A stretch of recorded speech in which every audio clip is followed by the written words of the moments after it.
Well, hello, whether it's morning, afternoon, or evening when you're watching this. I'm Michael Hastings. I'm also Lord Hastings of Scarisbrick CBE. I'm a member of the British Upper House of Parliament, the House of Lords. I'm Chancellor of Regent's University and Professor of Leadership at the Stephen Covey Institute at the Huntsman Business School, Utah State University, and formerly Global Head of Citizenship for KPMG International.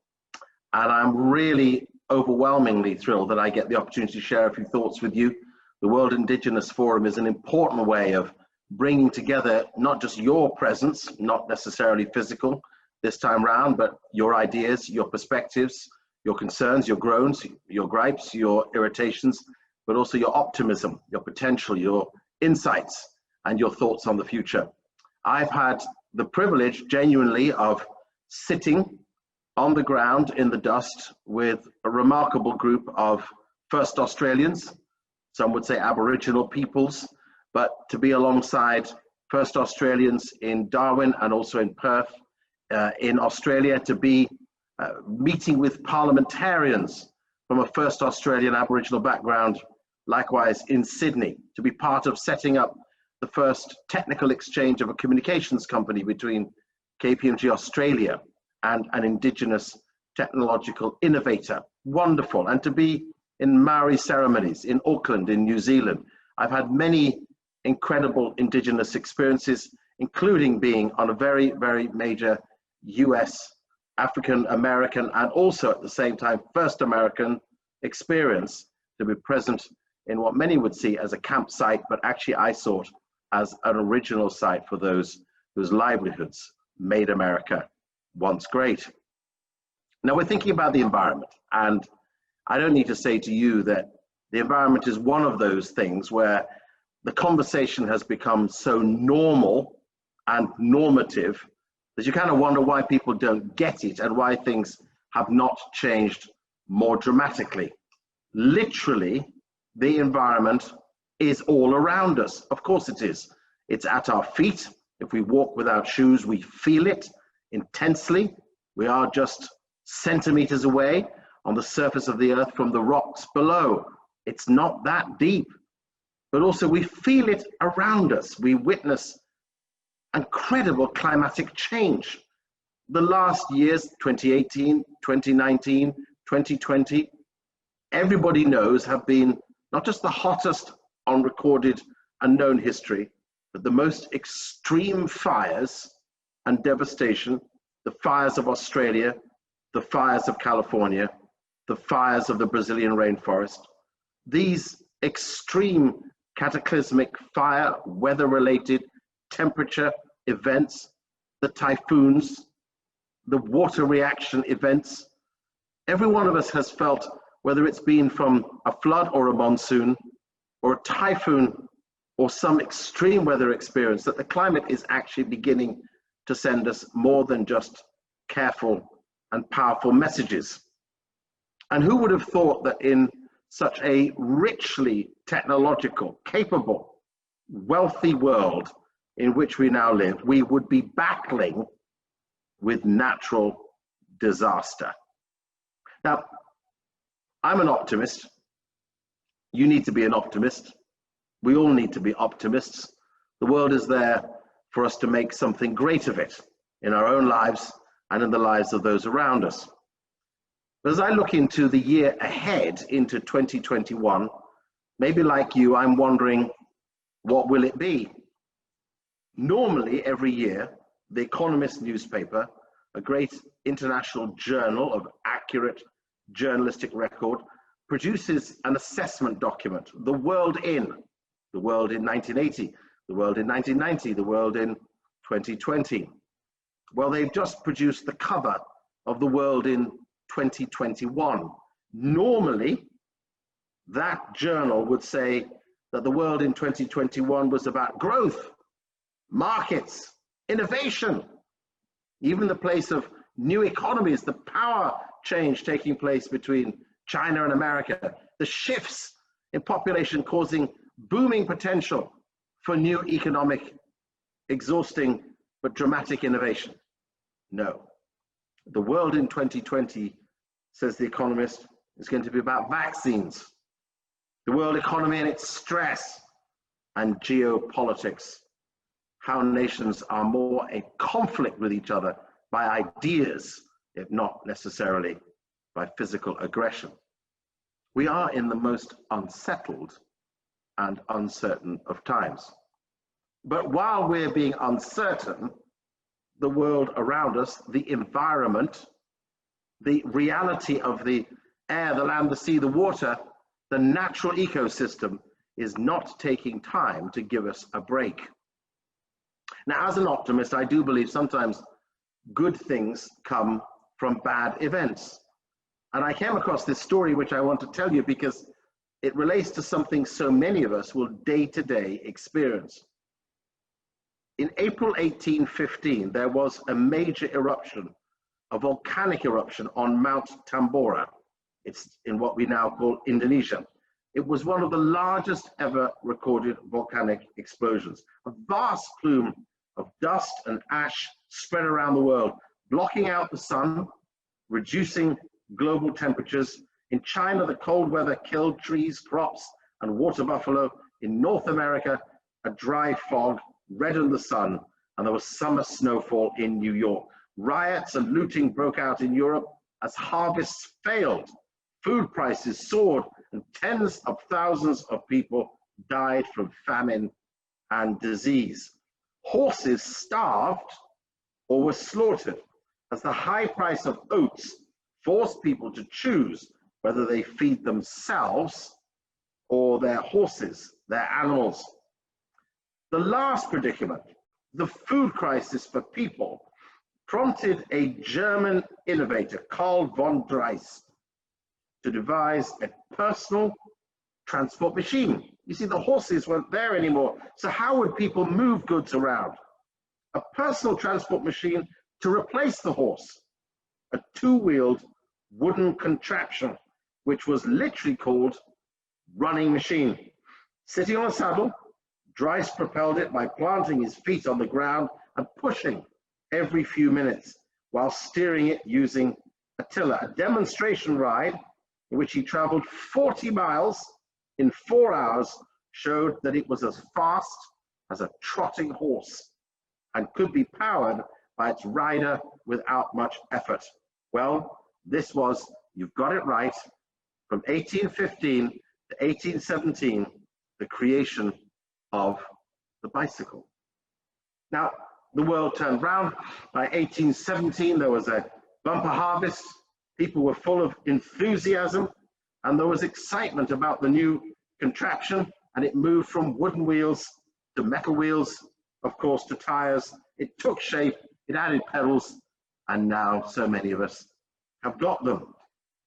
But at the time, the bleakness of the crisis was savage. There's a lot of thinking about resetting the world economy. And I want to quote a few paragraphs, if I may, from a powerful article by the great journalist and thinker Fareed Zakaria, How to Build a Super World. This is the challenge, that we're at the moment, as he says, living in overdrive, going at such a pace, with such high expectations and such constant demands. People are living longer, producing and consuming more, inhabiting larger spaces, consuming more energy, and generating more waste and greenhouse gas emissions than ever before. The pace has accelerated dramatically in the last few decades. Just one example, in 2019, a UN report compiled by 145 experts from 50 countries concluded that, quote, nature is declining globally at rates unprecedented in human history. It noted that 75% of all land has been severely altered by human actions, as has 66% of the world's marine environments. Ecosystems are collapsing, biodiversity is disappearing. And then he adds this powerful phrase: the pandemic can be thought of as nature's revenge. He said this: we need to understand it's not just nature, it is what we are doing to nature, which is causing this collision between humans and the natural environment. We're making it suit us, but not us adapt to its potency. The fact that it, as in the natural world, the true environment, was there way before us. We have become consumed with our need to live at an excessive pace. When this happens globally, the effect is staggering. Talking here about food supplies. When people get richer, they eat more meat. About 80 billion animals are slaughtered for meat every year around the world. Animal products provide only 18% of our calories worldwide, but they take up 80% of the Earth's farmland. Most livestock, an estimated 99% in America, 74% around the world, come from factory farming. These massive operations serve as petri dishes for powerful viruses.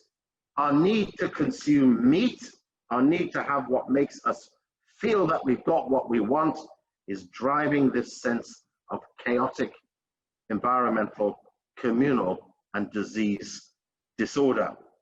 We're tempting, he says, fate every single day. We're watching the effects of climate change on almost every part of the natural environment. It is bringing a warmer climate to more of the world. It is creating more inhospitable conditions for all of us to live in, but more hospitable conditions for disease to flourish. It's turning land, vast areas of land, 23 hectares every minute, into desert. 23 hectares every minute, 57 acres into desert. In 2010, the man who heads the UN organization's effort to combat desertification called it the greatest environmental challenge of our time, warning that the top 20 centimeters of soil is all that stands between us and extinction. 38% of the world's surface is at risk of desertification, some of it caused less by global climate change than more by something easily preventable: the over-extraction of water from the ground. Now, when you hear these facts and you see these realities and you experience these events, of course, indigenous communities have known this, not for decades, not just for hundreds, but for thousands of years. The world is a gift to us. It is not our possession. We are but temporary inhabitants. Our time will pass, but it must persist. So we are really genuinely here as stewards, and all of us have a duty to protect the environment which gives us life itself, literally our oxygen and our water. Scarisbrick concludes like this: this is a gloomy compendium of threats, and even given the unstable nature of our international system, it may seem that our world is terribly fragile, but it's not. It's not. Another way to read human history is to recognize just how tough all of us can be.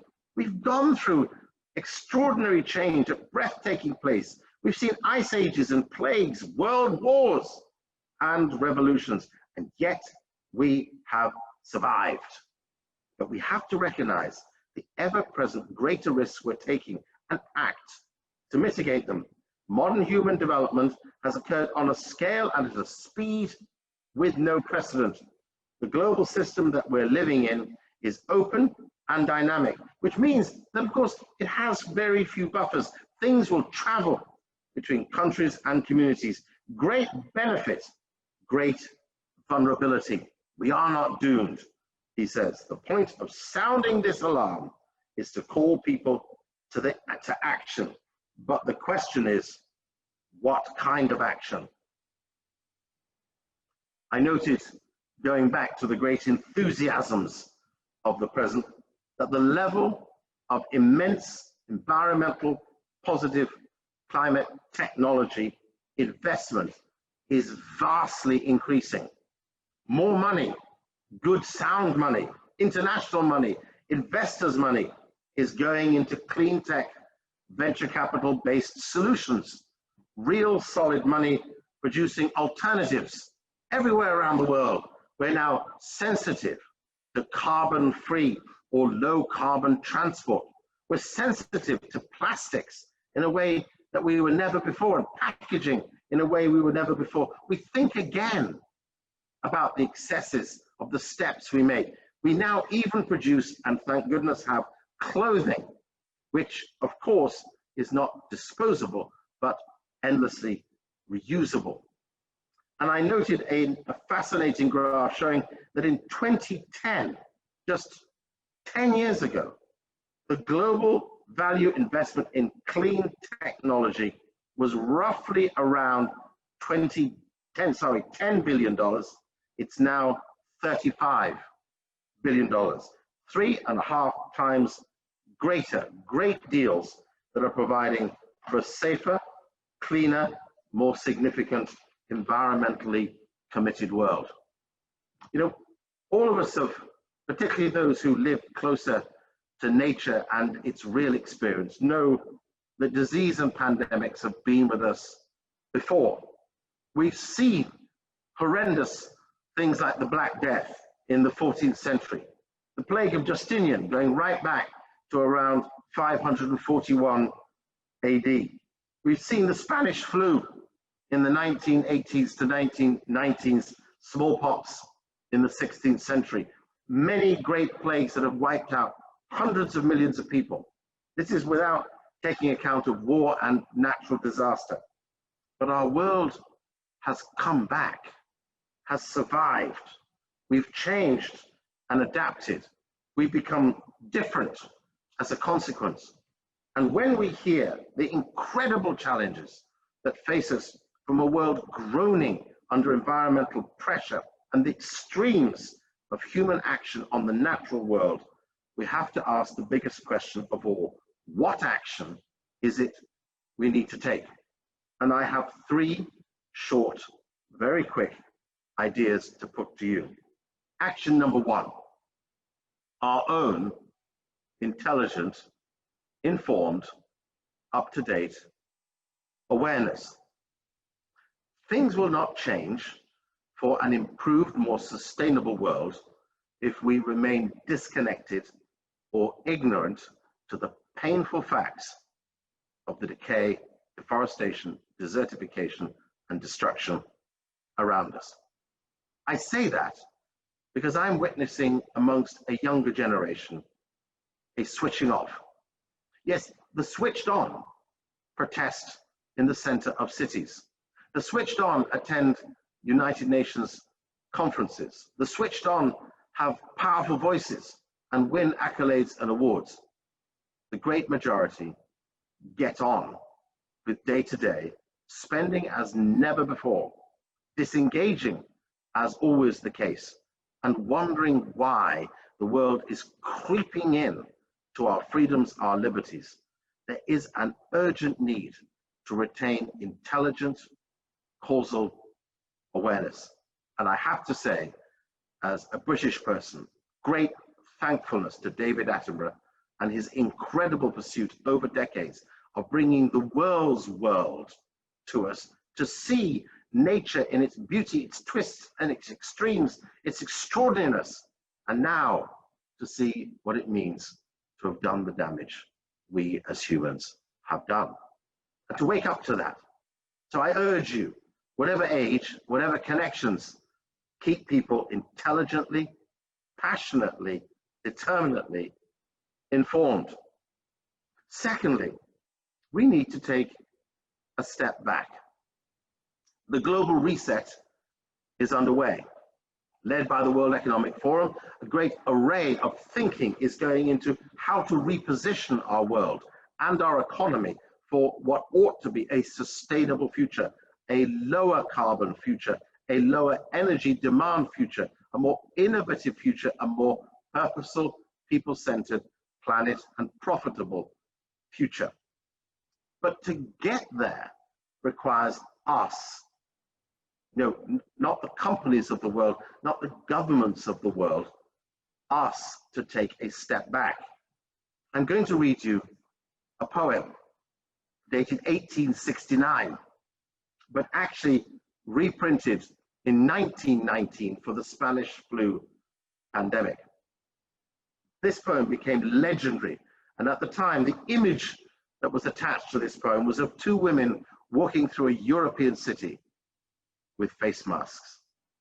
Here it is, 1919. It's called Timeless.